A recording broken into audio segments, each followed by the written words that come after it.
This is a teardown, features overview, and limited upgrade guide for the Dell Optiplex 3020 small form factor desktop. So, to start with, we are going to go over exterior options. So, on the front of the machine, you have two USB 2.0 ports, and you have, if your unit is equipped with it, I believe it's optional, the optical drive. And then on the rear of the unit, you're going to have 4 USB 2.0 ports, 2 USB 3.0 ports, your Ethernet jack, your mic slash audio, your audio input slash line out, and then your standard 3-inch audio out. And then you've also got a VGA output and a DisplayPort output. Now you're going to be able to adapt from DisplayPort over to anything else that you want, be it to run a DisplayPort or to run an HDMI or DVI based monitor. However, this machine does not have native HDMI, which honestly, the cables from the DisplayPort to HDMI are not that hard to come by. You can get them on Amazon, eBay, whatever, $5, $10 max. So that is not something to be freaking out about. I get people that freak out about that a lot. It really isn't something to freak out about. It does use, this is the smallest size that they offer that does use the standard power plug. So you're not going to need a specialized external plug like the ultra small form factors do. So let's open this up.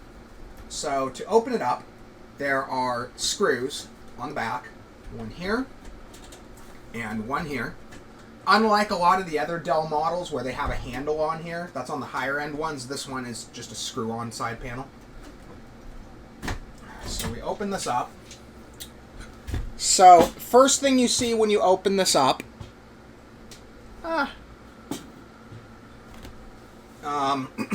internally, you have your optical drive, you have your power supply, and you have your CPU cooler with the CPU underneath. The first thing I usually do is I pull this shroud.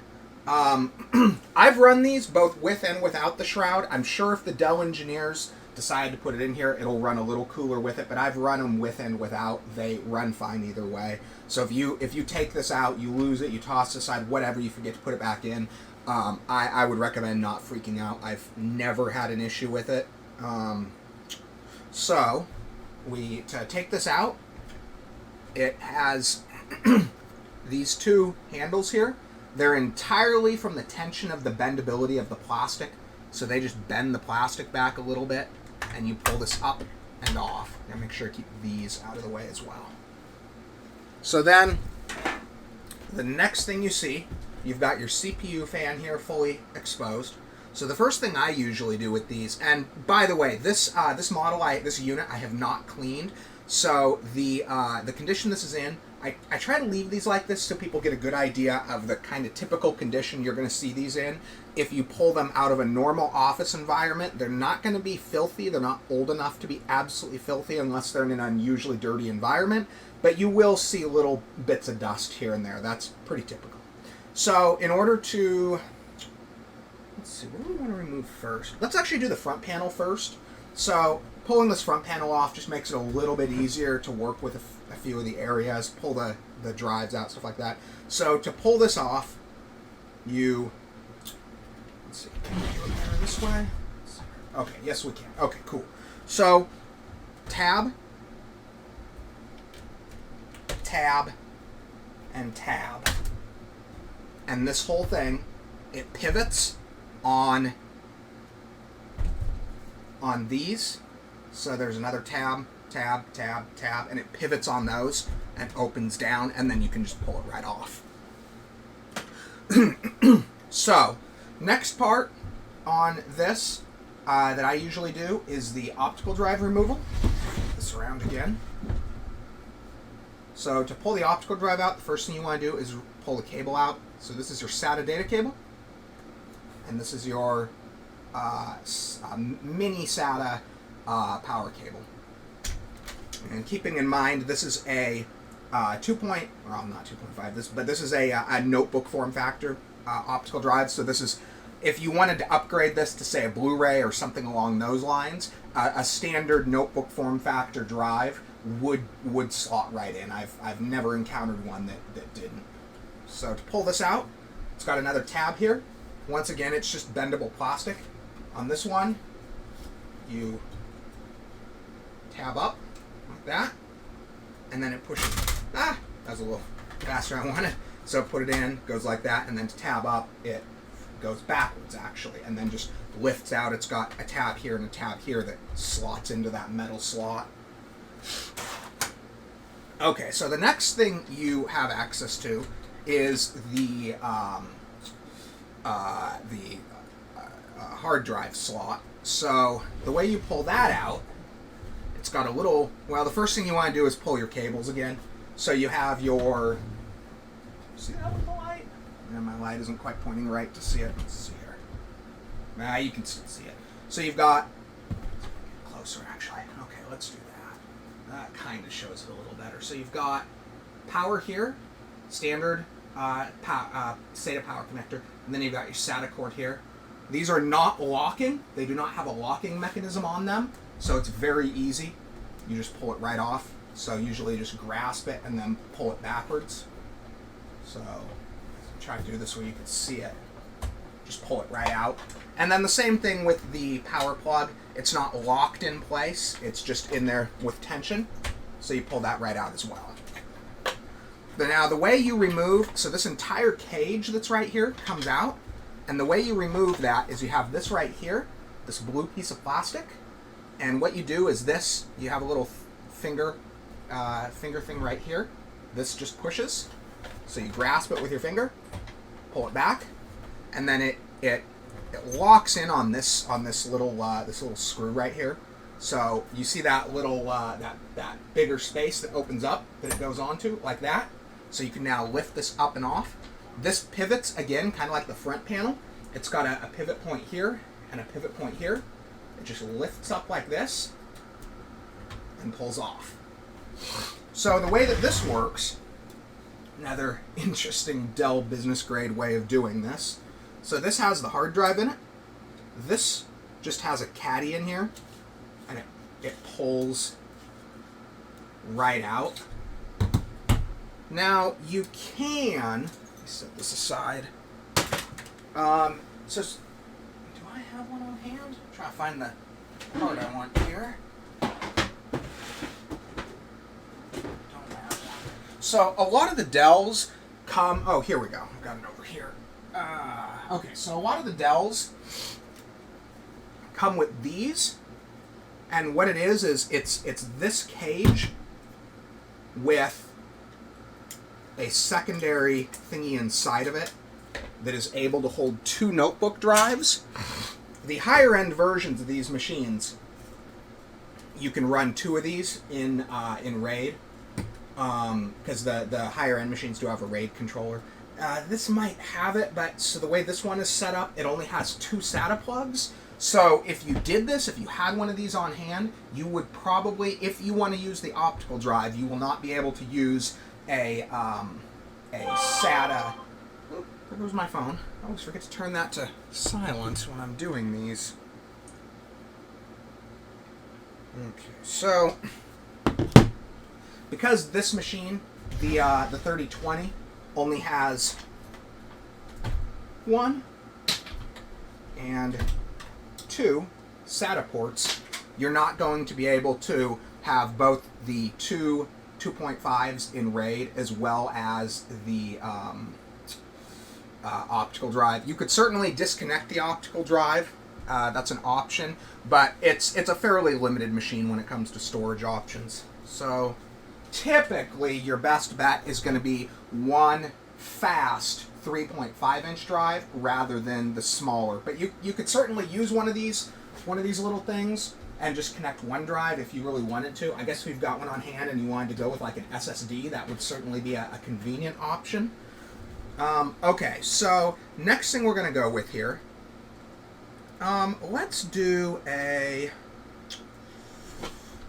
let's pull the power supply. I'm sure there's somebody that's going to want to know how to do this. It's pretty apparent when you first see it. But the easiest way to do this, so you want to move. So this cable right here, this red one, that's to the built-in speaker. It's going to be easiest to pull this out. It is in by tension, but it's kind of hard. It's a hard one to pull out. Just be aware. Try not to break it. It's not the end of the world if you do, but be careful with it. Kind of move it back and forth a little bit. Honestly, if you can't figure out how to do that, I would probably recommend against doing this kind of work anyway. But okay, and then you have the front. I believe this is front USB. Yes, it is. This is front panel USB. So that's the green one right here. You want to pull that out. That's in by tension as well. I would recommend pulling out your primary motherboard power. This is a proprietary power plug. The power supply is proprietary. The entire power setup in this machine is proprietary. There are adapters and stuff you can get, but it's not really a viable project on a machine like this. There's really no reason to do it. But pull this out. It's got that tab right there. Click on that. Comes right out. And then I don't even know what this other one goes to. So here's, oh yeah, here we go. Okay, so here's your standard 4-pin. That's just a standard motherboard 4-pin, 12 volt. Move that. That has a pin as well. Similar, just it's the same as any standard motherboard 12 volt 4-pin. So that comes out. And it does, I don't know if you can see, but along the top it's got these cable routing metal brackets that help kind of guide it. So do be aware that is there. Okay, so this is your, I think, front panel LEDs, power button, power cable, stuff like that. So you pull that out. That's the yellow plug. That's right there. So then this little blue thing right here, this plastic thing, I believe that is to guide the airflow from the back of the power supply. So you've got this one fan right here to cool the machine, to blow air into it. I think that may even be to blow air onto the PCIe area. I don't know why you would, because it's kind of limited on video card upgrades, but that's there. And then it's got this plastic piece here, which guides the air from the fan on the back end of the power supply. I'm not sure if it's I guess it's probably a blower, and it blows through. So that just lets it suck, and that makes the two things not interfere with each other. So this just pulls, and it just pulls right up. Comes right out. Looks like it's got a little cable channel right there, so just be careful to move the cables out of the way from that. Then, in order to pull the power supply out, it's actually very simple to do. You've got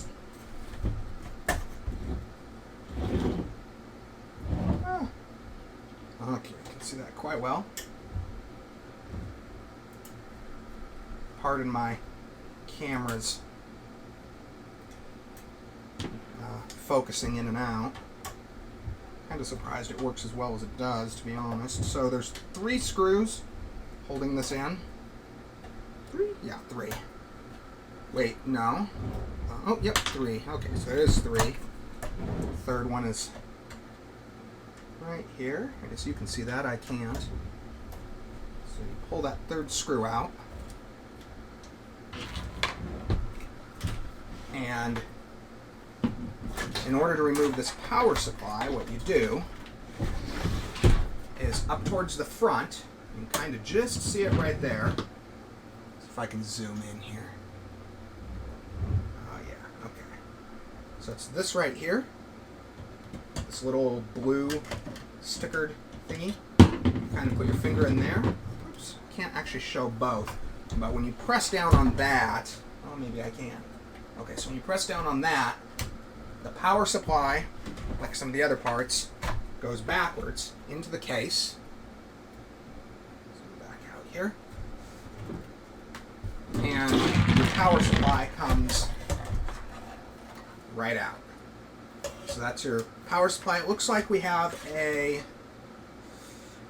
Oh, surprisingly high, 240 watts. I would have expected like a 150, something like that, like they usually put in these low end machines, or low power machines, shall I say.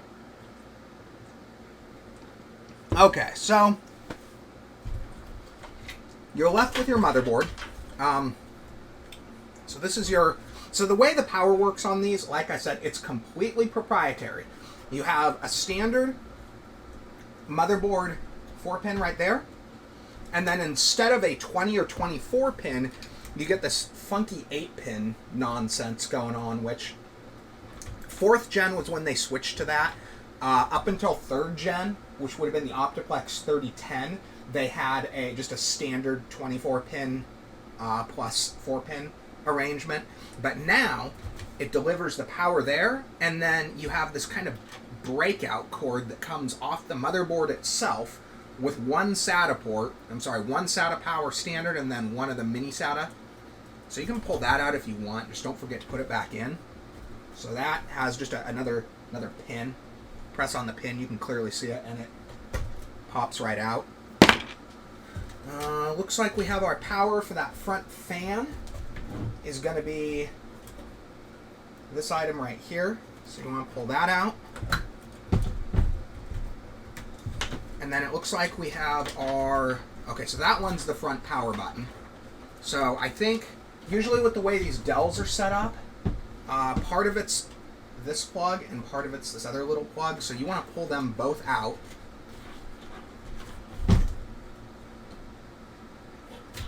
So, kind of grasp that, pull that out, and then this other one also pops right out.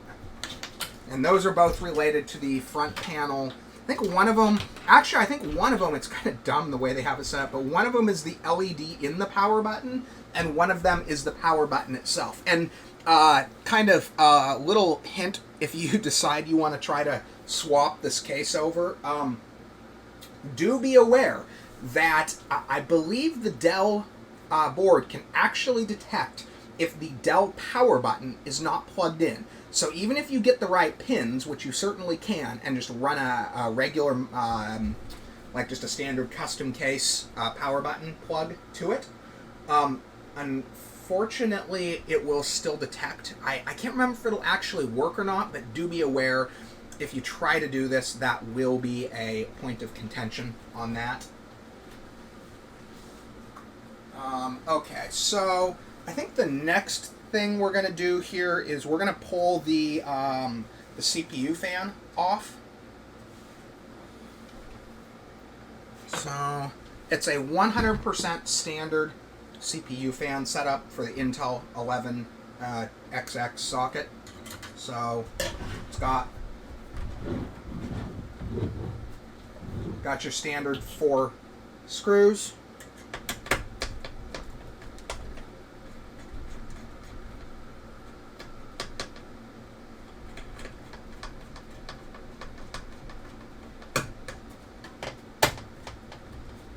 These are old enough now that they will probably have dried, caked CPU thermal paste. If you are planning on not just disassembling this thing, but if you're planning on actually continuing to use the unit, I would recommend putting some new thermal paste on. I'm not going to, because this machine, this unit is getting gutted. I have a number of the higher end 9020s on hand, and this chip is going to go into one of those. They're basically gutted carcasses that I got parts from that came with i7s. Now that I have these, I'm going to put these in them. So this just has a Dell plug here. It is proprietary. It's a standard size fan, but the fan is proprietary. It's some funky Dell thing. And I've actually tried, and from what I've found, you can't just wire it to another. I mean, there's probably a way to do it, but it's not a simple, just straight up do it. So do be aware of that. And I'm guessing it would be rather difficult to rig a standard custom fan to it as well. Again, it's not impossible, but it's not going to be a simple screw it on, call it good type thing. So anyway, let's pull the fan off right here. So you have a standard 11, was this 4th gen? So 1150 1150. Yeah, it's 1150 socket. So then your memory removal is completely standard. Press. You can do both. I usually do one, but it's definitely a little less tension. So it looks like we've got 4 gig and another 4 gig. I'm going to go over upgrade capabilities at the end of this, but this will take up to 16 gigs of RAM. And then actually, before I go any further, I should probably demonstrate this. So, with the way this power supply sits, like this, do be aware that if you decide you want to do a video upgrade, you probably will have to eliminate any reasonably high performance cards. I think you could probably get a 1050 non-TI. I think most of the 1050 Ti small form factor, if not all of them, use a like 1.5 or 2 slot. You might be able to physically fit it in here, but it would actually be pressing against the power supply, and that would absolutely compromise the cooling. I don't know how bad, if you can even get one in, I don't know how bad it would compromise it. I would have to actually test it myself. But my guess is it would eliminate any real heavy usage. So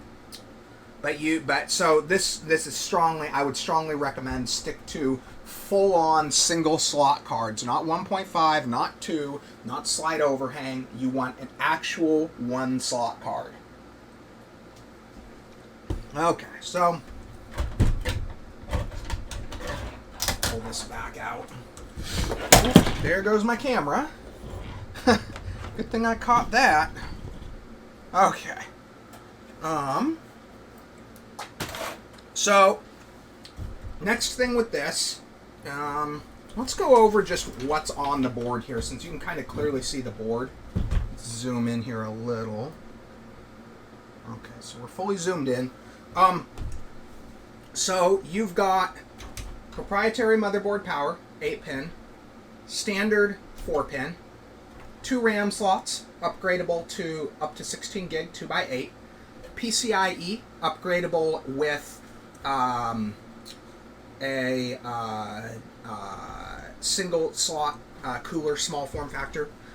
There's well, no, because this doesn't have a... Some of them have this end cut, so you can put a bigger card in there, but there's things you could do to put a bigger card in, but not conventionally, not without hacking stuff up, not in a simple way. It would be a big project, and I'm not really trying to get into those type of upgrades. I'm really trying to show people the easy upgrades that you can do on this, not stuff that requires funky custom work. So you've got your 2 SATA ports. Yes, you do only have 2. Front panel audio, front panel USB, SATA power right here, and BIOS battery right there. Standard CR2032 watch battery type. Any BIOS battery will work. If you have a dead one, you should drop a new one in. This is the fan that cools.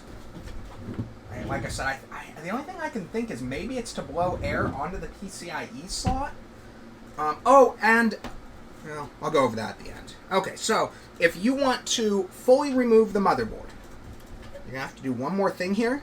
Sometimes this is loose, sometimes it isn't. It depends on the circumstance. If you get one that's loose, you can just grab it, twist, and it'll unscrew. If it is tight, you'll need to grab a pair of pliers to loosen it. Okay, so to remove the board,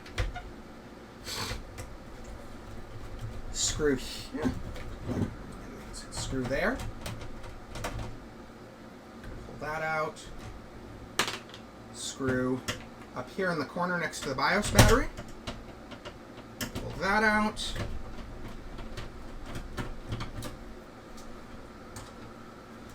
screw right here next to the memory, pull that out,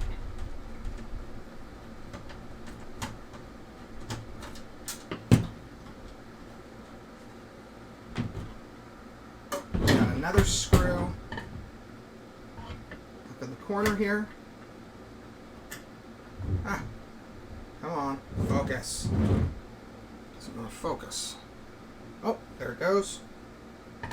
So you want to pull that one out. And I believe our last screw is easily accessed. I would pull this up. This is just the... see that. Pull that up. That just locks your PCIe card in place, and it'll make it a little easier to get to the last screw. Oh, and it looks like there is a chassis intrusion right there. That you're going to want to pull out as well. So it's just this little plug right there. Once again, it's a pinned plug. You press on the pin, and it releases. So that's the last screw there.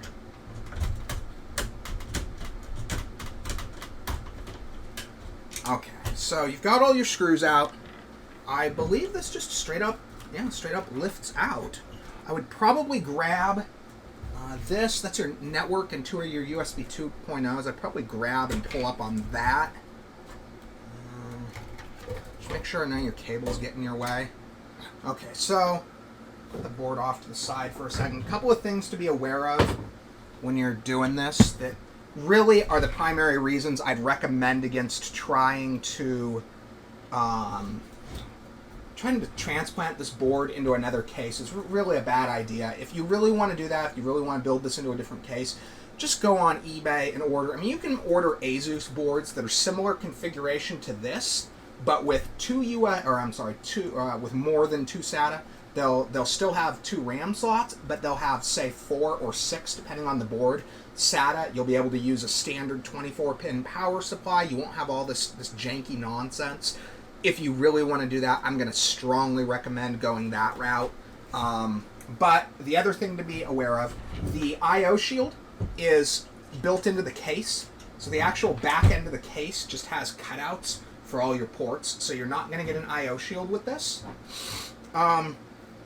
And also your backplate for your CPU cooler is also built into the case itself. So do be aware of those.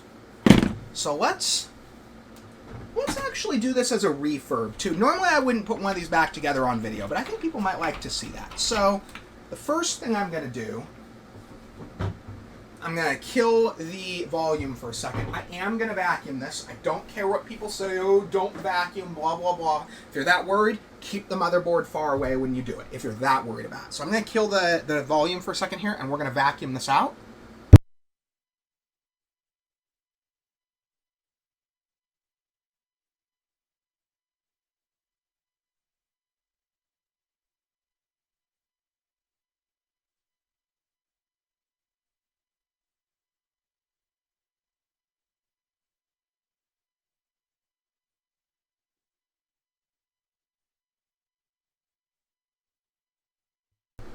Okay, so that's vacuumed out. Sometimes, if it's dirty enough, I would recommend taking this fan out and cleaning that out, but it only has a very small amount of caked on dust on this one, so I'm going to recommend not putting the time and effort into it if it doesn't actually need it. So the next thing we're going to do, we're going to put our board back in. So do be aware, line this up properly, and make sure you don't have any cables underneath it. And make sure you line it up with these when you're putting it down, so you don't crack the board or something on the tension.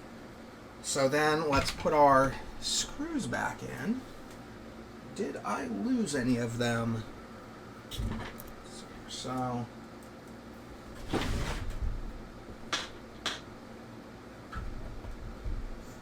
let's do this first.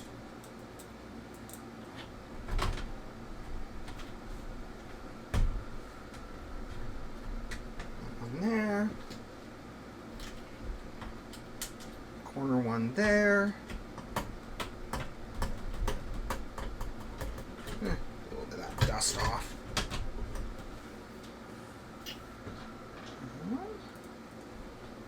This one here. actually interesting. Definitely more screws than they actually need. You really only need the same number of screws as, say, a... oh, wait, wrong. That does not go there. Ooh. See, even I mess up sometimes. That one is actually your slot for this. I think. Yeah, that's what that is.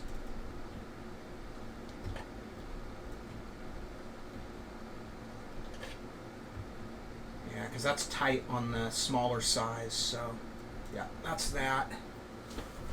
And then you got your corner screw up here.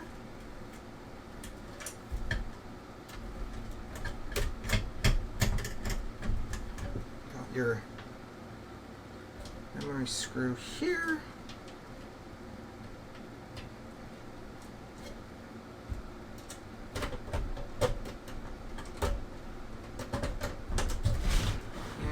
Your last screw next to your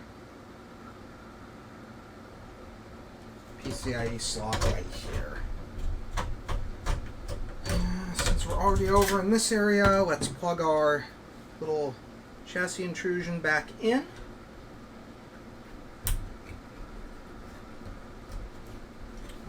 Just so you get a quick idea of how to do it. So I would use a small towel. Try to keep from dragging the whole towel against the thing. You're not going to get... These are business grade boards. They don't just self-destruct on a whim. But just be careful. Keep your towel from getting too much of it dragged across the board to damage parts or cause static. And just slowly do this. You're going to have a little bit of residue, but just... don't worry about it. Just blow it. Make sure you're dry in your mouth and just blow it away. Do that. Get a little bit of dust there. So then,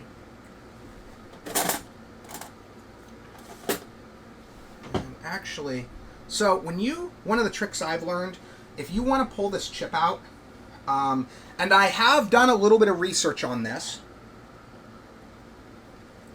Dell's specifications for the machine state that it will only support up to an i5. These came with i5 4570s, so I'm going to guess that is the highest end chip that Dell officially sanctions for this machine. It will probably take something like an i7 4770, 4770S, 4770T, maybe a 4790S, something like that. One of those low wattage, and maybe even a full wattage i7, but I don't have one here at this exact moment to test, so I don't want to give you an absolute on that. I think it'll work, but I think it's a waste of the money. Unless you get your hands on the chip for basically free, I think it's a total waste of the money.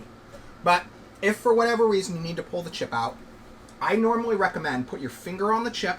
This is in case you have CPU goo that's glued this socket retention thingy in place. It'll prevent it from pulling the chip up, which then invariably will break loose of said gluing effect and fall back down, and that will bend your pins and make your motherboard useless, depending on how bad it is. So put your finger on there, and then this little thing right here pushes down, and you can kind of pull it out. So you can kind of see how I push it down, pull it out. And then when you get far enough, this, continue to pull that out. Now this one does not have that gluing effect, so that's not a problem. And I would blow again, just to make sure. The real thing we're trying to prevent here is mashing of dried CPU paste into the socket once I pull the chip out. So it's got two little indents, one on each, one on the top, one on the bottom. That's where you put your finger. You pull it out. Be very careful. You want to pull it straight up and out. Once again, make sure your mouth is dry. Blow that out just to make sure that there's no loose stuff that's going to mash into those pins. So that's how you do it if you want to pull it out. The proper technique, if you're going to store this without a chip in it, Intel says that they want you to use a CPU socket cover. Most of you aren't going to have that on hand. I have them on hand, so I would use it if I was planning on this being retained. That being said, if you don't have anything in here that can damage it, it's certainly doable to just close it up and leave it, and as long as you have the side panel on, it's not really anything to worry about. But just be aware the proper technique is to use a proper CPU cover per Intel's instructions. So to put this back in, same thing.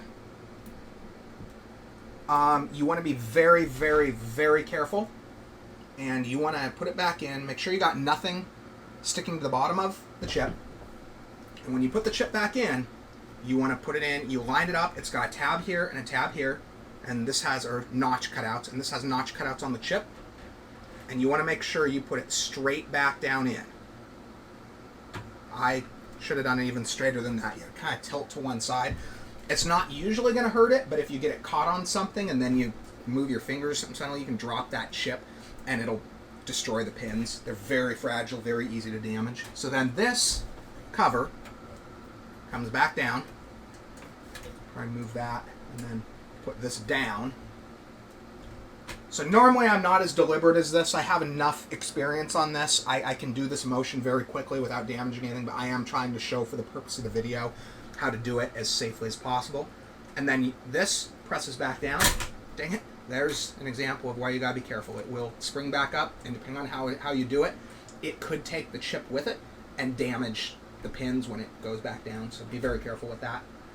So this, you press down, you will feel increasing tension. That's proper. That's how it's supposed to work.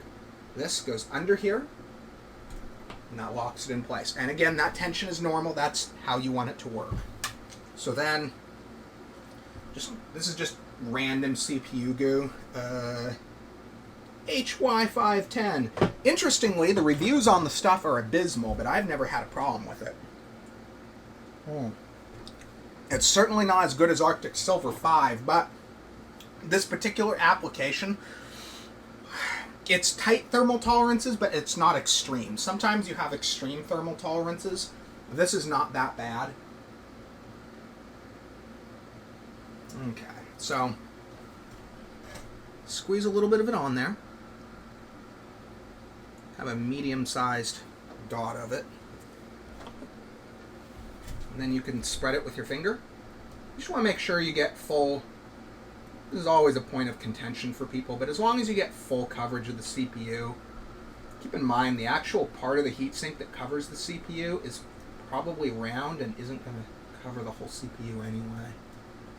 I might have even used a little more of that. Okay, so then I usually just wipe my finger off on a towel or whatever I have handy. Try to use the same towel so I only destroy one towel at a time. Okay, so here's another trick of the trade. Your CPU is going to have dried on thermal paste. You want to get that off. Just use a towel. Depending on how badly it's dried, you may have to work at it. There are chemicals to make this easier, and you can get like CPU compound removal kits and stuff, but what I'm doing now will work. You just got to work at it a second. Might even use your fingernail to give a little bit of sharpness to the towel.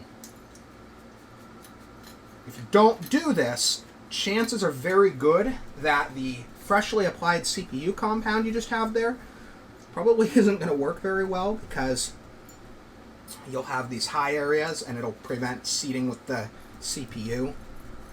It probably wouldn't be critical. It probably wouldn't cause the machine to fail, depending on the circumstances, but I would still recommend using good housekeeping and making sure to do that right.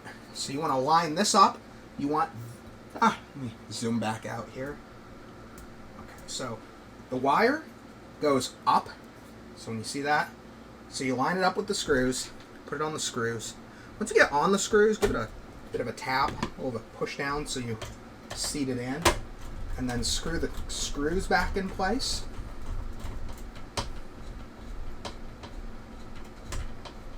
And actually, you want to do them in a crisscross pattern. You don't want uneven when you're actually putting it back in. It's not big of a deal when you're taking it out, but when you're putting it in, Bam, bam, bam, bam. Doesn't really matter which way you go, but that's how you want to do it.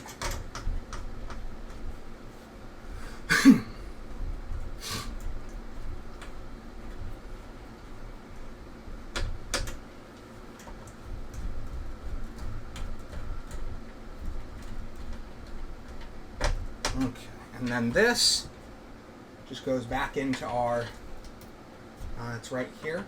It's the plug for it. You'll see it'll only go in one way. Press that back in, press it down, and you're good to go. So then the next thing we're going to do here, see if I can find my, there, I think I'm missing one screw here. Do we have one screw missing? We do. Oh, no, I got all three. Okay, cool. So the next thing we're going to do is put the power supply back in. Cables on the power supply go up that way. And it's going to notch back into this thingy right here that we saw before that you had to press down. And there's two little tabs there. When it goes back in, it'll just lock into place. And then you put the 3 screws in and you're good to go. Let's see here. No, okay, so it's a little bit loose, but once you screw it back into place, like I said, you're good to go. So this is not a complicated thing to do, but I'll show it anyway. So you've got your 3 screws. Just make sure those line up right. Screw them in. Screw that one in. Oh, wait, what did we do here? Oh, there we go. There. It's a little bit tight. Grab that in a sec.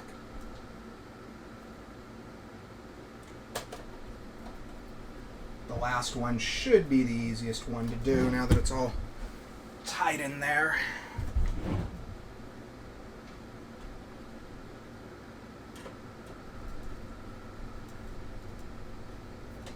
Okay, so once that's all in place, go back to the inside.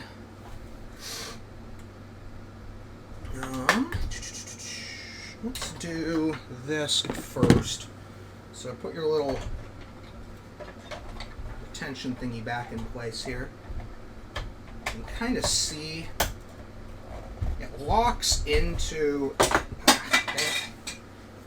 this little thing that's between the fan. It's like this little, let me show that. Let's see here. You can kind of see it.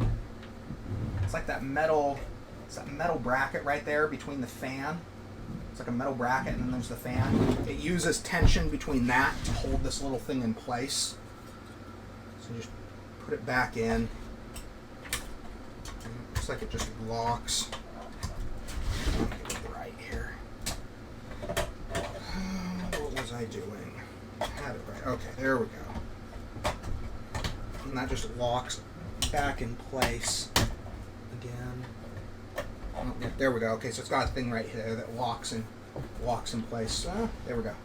Right here on the case, it locks in place as well. So that's in place.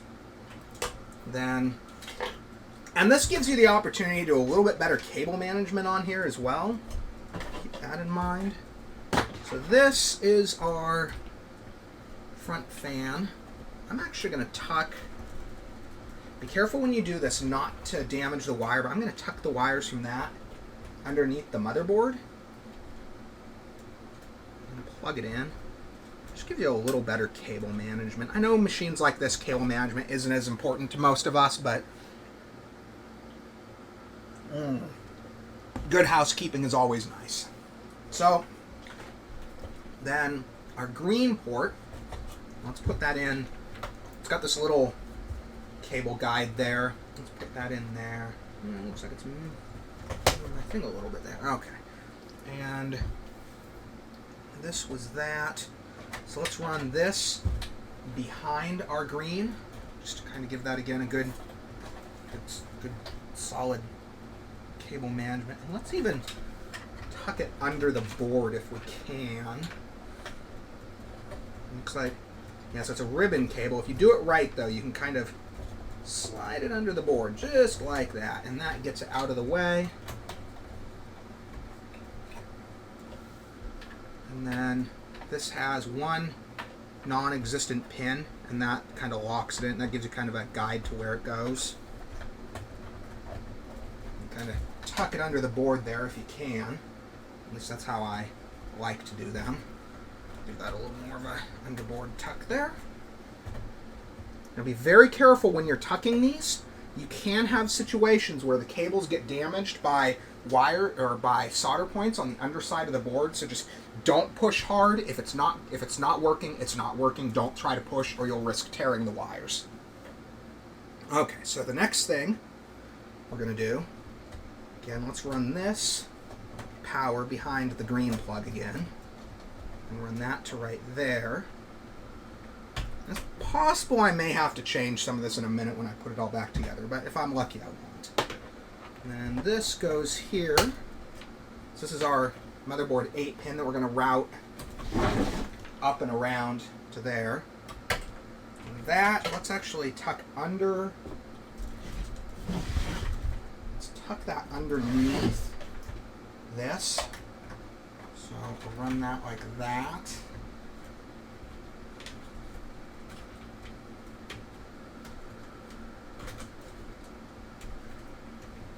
And then it's got these guides. You can kind of see them. There are these metal pieces there and there. I think, no, there's only two. So you put that in there. Those hold it in place.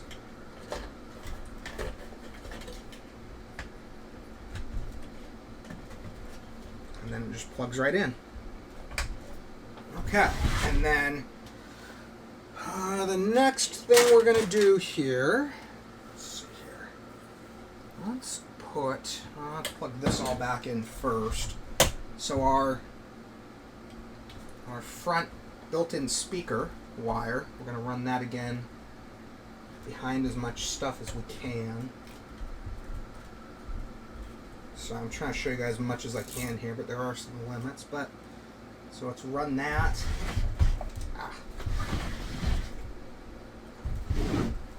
Run that along here and kind of tuck it in under there. Run that to where it's going to plug in right there. And then we have our front I/O stuff. So you've got your large plug here, which goes right here, black to black. And there's again a missing pin hole, and that lets you line it up properly. And then this one, same thing, missing pin hole. And there's one missing pin hole on the plug, so again, that lets you line it up properly.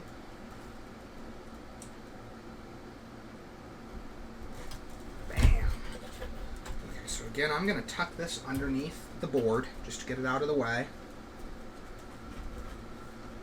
And get it up in the corner there. Okay, that's in place. So then, let's plug our SATA power back in. That's in the right place for that. And again, that just has a tab, and that'll just plug right in place. Right up here. See that? Oh, there you go. Okay, so that plug right there. Goes right back in. And then, let's see here. Let's go this route. So to install your drive, you want to make sure that the little rails match up with the little rail slots on there. And it just goes right in. Let's see, did I do that right? I feel like I'm missing something. I don't think I am, though. Let's do this. So put this in. So that's going to go just like I showed. You've got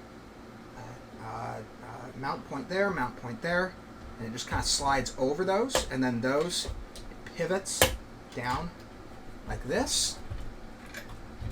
Let's actually do this. Let's keep that up. Okay, so then your next step, I'm going to actually replace the memory on this one with different memory. I received these with 8 gigs, but I'm going to be selling that, and I'm going to be selling them at an ultra low price point. So we're going to put 4 gigs in them. And this is the proper way to store RAM if you have it. Is one of these little memory storage boxes. Of course, most people aren't going to have one of those on hand either, but that is the right way to do it. Or also, always some kind of anti-static is good too.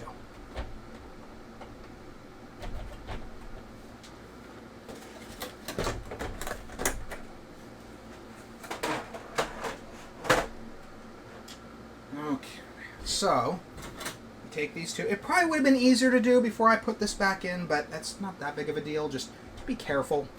It's not a hard thing to figure out. So, notch towards the top. Press down until you hear the click.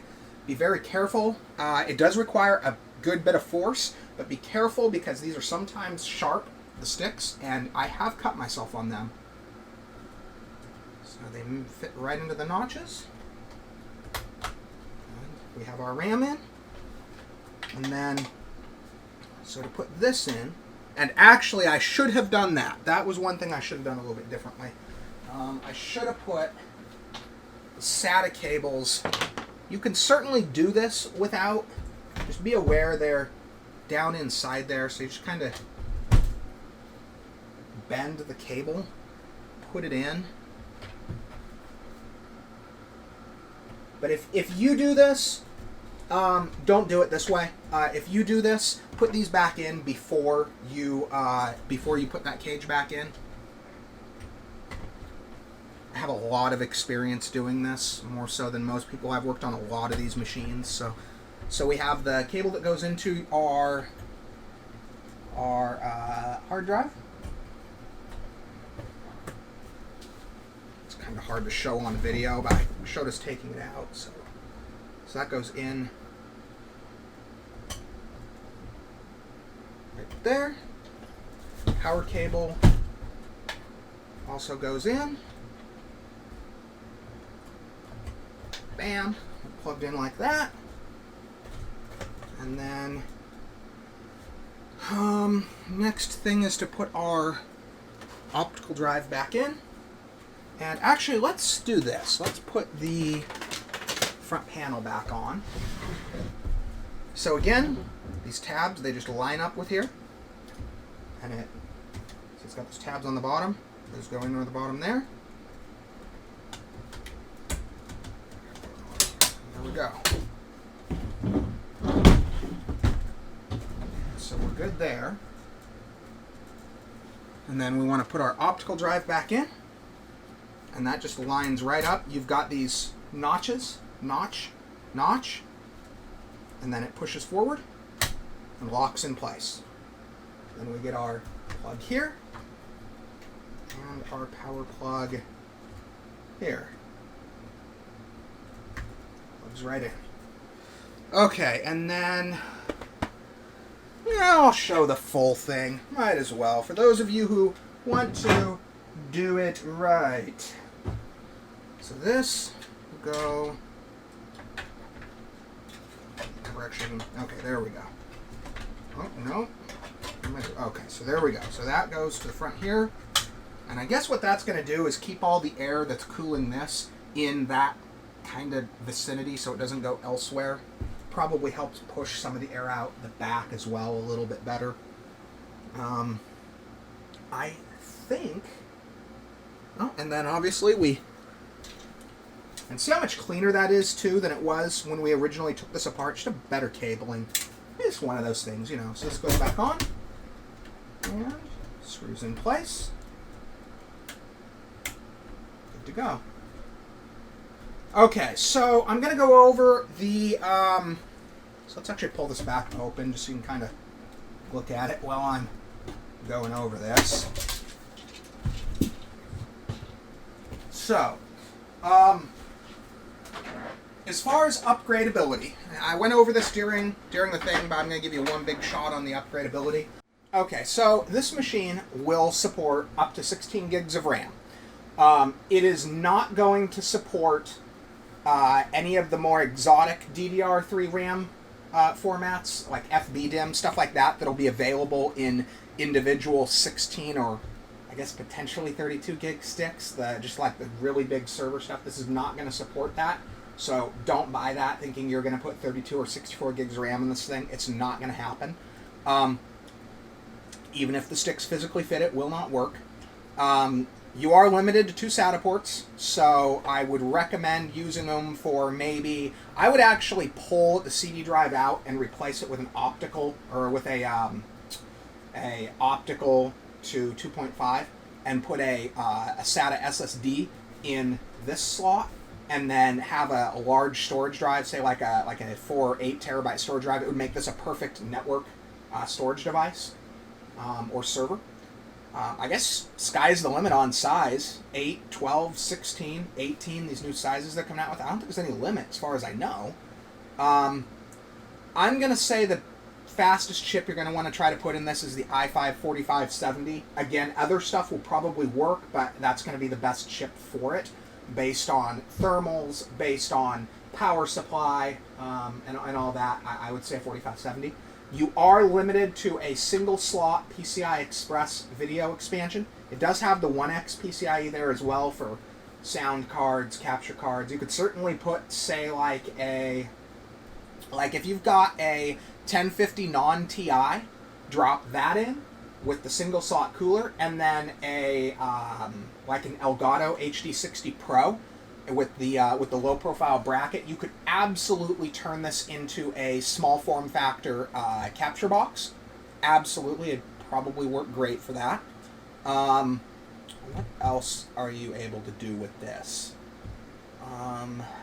There's not really a whole lot else you can do with it. Power supply isn't really upgradable. I guess you'd certainly put, like I said earlier, a Blu-ray drive in it, something like that, but you're limited on that as well. Anyway, I hope everybody finds this interesting and informative, and thanks for watching the video.